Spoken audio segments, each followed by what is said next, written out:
চীন থেকে মাত্র কয়েক কিলোমিটার দূরে ৫,০০০ মার্কিন সেনা আর দেশটির আশেপাশে ঘোরাফেরা করছে মার্কিন যুদ্ধ ও গোয়েন্দা জাহাজ। অর্থনৈতিক চাপের পর এবার চীনকে সামরিক চাপ দিতে চায় যুক্তরাষ্ট্র। তবে চীনও অনেকটা একরোখা।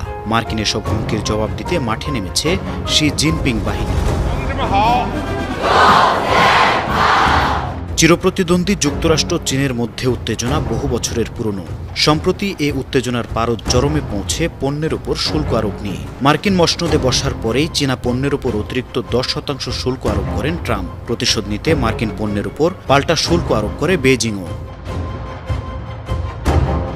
আর চলমান এই বাণিজ্য যুদ্ধের মধ্যেই ওয়াশিংটনের একটি পদক্ষেপে দেশ দুটির মধ্যে দেখা দিয়েছে ব্যাপক উত্তেজনা। বুধবার মার্কিন নৌবাহিনীর দুটি জাহাজ তাইওয়ান প্রণালী অতিক্রম করেছে। এসব মার্কিন জাহাজের মধ্যে আছে আর্লে বার্গ ক্লাস গাইডেড ক্ষেপণাস্ত্র ডেস্ট্রয়ার ইউএসএস রাল্ফ জনসন এবং পাথফাইন্ডার ক্লাস জরিপ জাহাজ USNS বাউডিজ। মার্কিন জাহাজের উপস্থিতি শনাক্ত করার পর তাইওয়ান অঞ্চলকে নিজেদের বলে দাবি করা চীন পাল্টা ব্যবস্থা নিয়েছে। দেশটির ৩৯টি যুদ্ধবিমান তাইওয়ান প্রণালীর আকাশে টহল দিচ্ছে। যুদ্ধবিমানের পাশাপাশি সাগরে মোতায়েন করা হয়েছে ৭টি নজরদারি জাহাজ। যুদ্ধবিমান ও নজরদারি জাহাজ মোতায়েনের একটি বিবৃতি দিয়েছে বেইজিং। চীনের ইস্টার্ন থিয়েটারের মুখপাত্র লিশি বলছেন, তাদের সৈন্যকে সর্বোচ্চ সতর্কাবস্থায় রাখা হয়েছে। চীনের সার্বভৌমত্ব রক্ষায় এসব সেনা দৃঢ় প্রতিজ্ঞ। তাইওয়ান প্রণালী ১৮০ কিলোমিটার প্রশস্ত।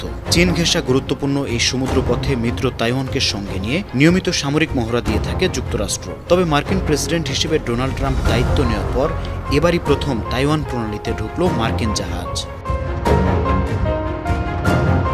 আর এই ঘটনার কয়েকদিন আগে জাপানের সঙ্গে চীনের কাছাকাছি একটি সামরিক মহড়াতে অংশ নেয় যুক্তরাষ্ট্র।